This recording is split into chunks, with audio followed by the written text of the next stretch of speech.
So let's go ahead and get started. I have the new Dose of Colors foundation and their beauty sponge right here, which I'm so excited to be trying these products out. And I got the shade 118, a light medium. I think this is going to match me pretty well. And it does come with a pump, which I really like. And then this is the sponge wet. It did get a little bit bigger than when it was dry, but not that much bigger, and it just feels really nice and bouncy and squishy. Even when it was dry, it still felt really nice and bouncy, so I'm excited to try this out because I might really enjoy this little sponge right here. So I did purchase my foundation from Ulta's website, and this foundation does retail for $36, and on Ulta's website it does say that the Dose of Colors Meet Your Hue foundation is lightweight with medium to full coverage that delivers a blurring effect which reduces the appearance of fine lines and skin imperfection. The benefits are that it's vegan, cruelty-free, talc-free, paraben-free, oil-free, and fragrance-free. It says to apply foundation using Seamless Beauty Sponge, which I do have that right here. Fingertips or a preferred applicator achieve desired level of coverage by building up the foundation.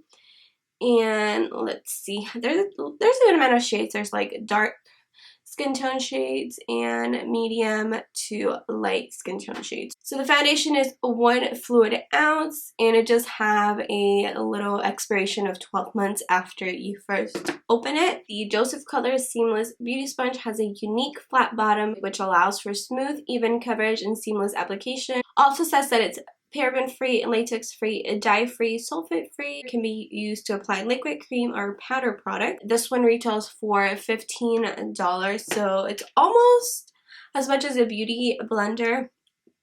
I still love my e.l.f. sponge. This one's only like, I think $5.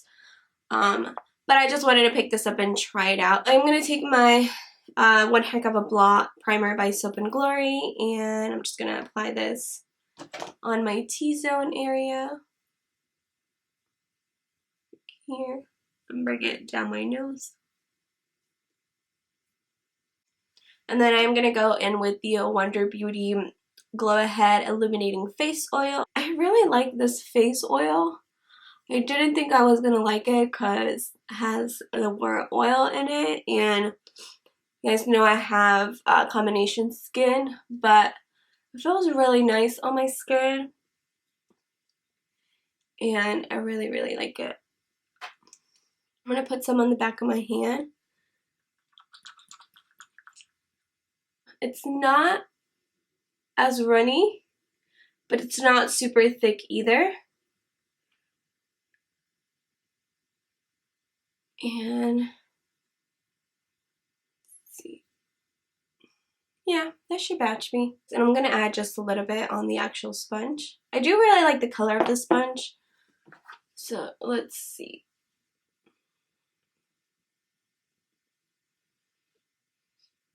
I don't smell anything.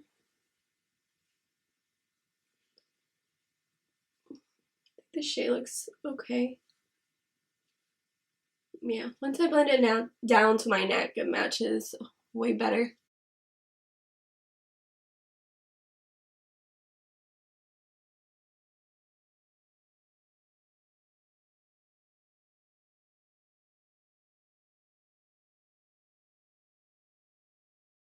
One pump on this side, and I still see some of my breakouts popping through, so I'm definitely going to need to add a little bit more on those spots.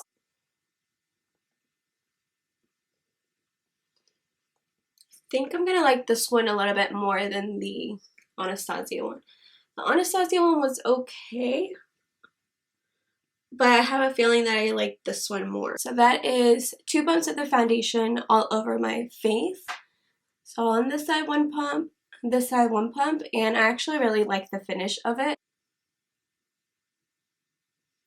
There are some of my breakouts that are popping through the foundation, so I do have to build it up. So feel like if you have a lot of breakouts, you are going to have to build up the foundation to get it more full coverage so you can hide a lot of those imperfections. I'm not going to do a full pump or anything, just like a tiny bit. So I have some breakouts right here. So that definitely helped.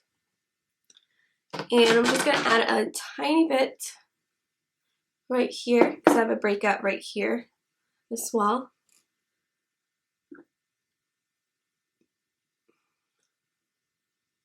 And right here, I can still see this breakout popping through a little bit, but this breakout is so stubborn. It's been there for like weeks and it does not want to go away.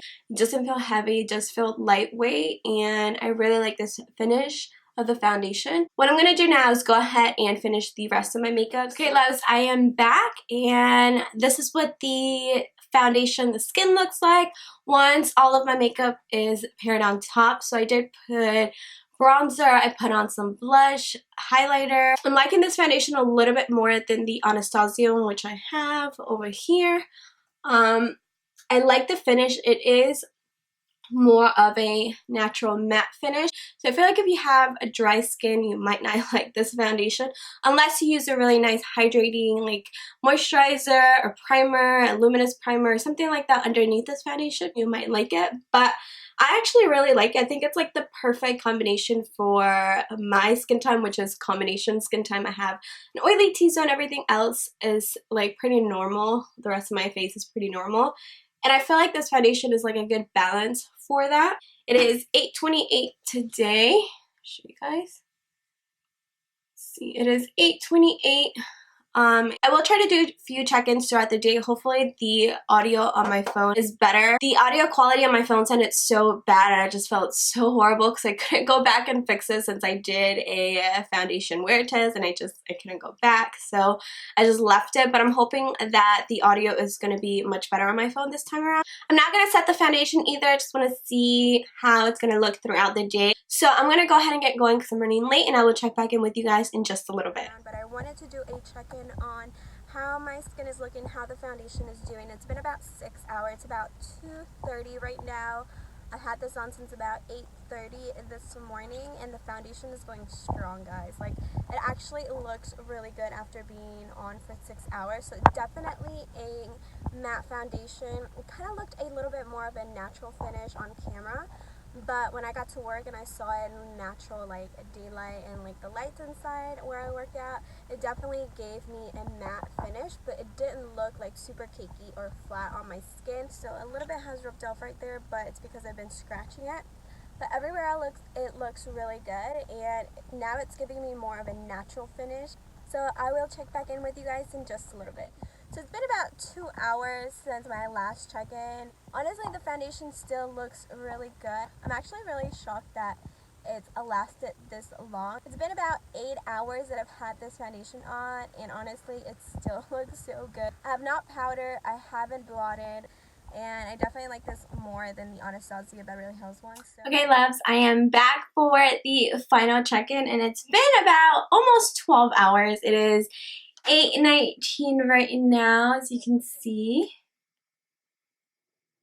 And I've had it on since 8:30 this morning. Around 8:30 is when I basically finished all of my makeup. And honestly, I'm impressed. I am so impressed with this foundation by Joseph Colors. I could tell, and I had a feeling that I was going to like this foundation more than the Anastasia foundation. But I didn't expect it to like it this much, and I think I like it a little bit more than the Smith & Colt foundation, which is right here. I did do a full impression of this foundation right here. I did like a wear test and all that, so if you guys are interested, I will leave a link to this video down in the description box below, because I did try this one out as well a few weeks ago, and I did really like it. But I think I like the Joseph Colors a little bit more than this one. I definitely like it more than the Anastasia one, just in my opinion. And the kind of skin type I have, I definitely like the Joseph Color so much more. So looking at my skin right now, it is looking not bad at all, honestly, for being on for 12 hours. I didn't powder throughout the day.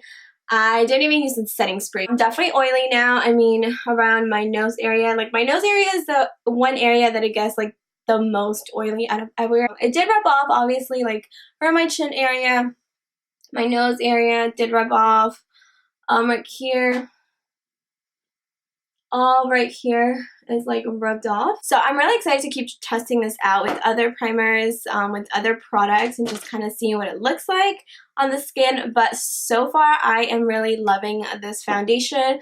I am so glad I did pick this one up to try out. If you have a dry skin, I don't think you're gonna love this foundation unless you use some kind of super hydrating primer and a moisturizer, because it did cling on to a couple of dry spot areas that I have. So I had like a little dry spot right here on the side of my nose, and then right here up here as well. As far as the sponge, which I do have right here, this is okay. Honestly, I feel like if you just save $5 extra, go for the Beauty Blender. It wasn't anything crazy. Like, I feel like I could have just gotten away with using my e.l.f. sponge. This is only like $5, so I didn't really see a huge difference with this product right here. So I would say just save your money, get another sponge. That's going to be it for this video. Hope you guys enjoy my little first impression and wear test on the new Dose of Color Meet Your Hue Foundation and Beauty Sponge. Thank you guys so much for watching. Don't forget to like, don't forget to subscribe, and I will see you all in my next video. Bye!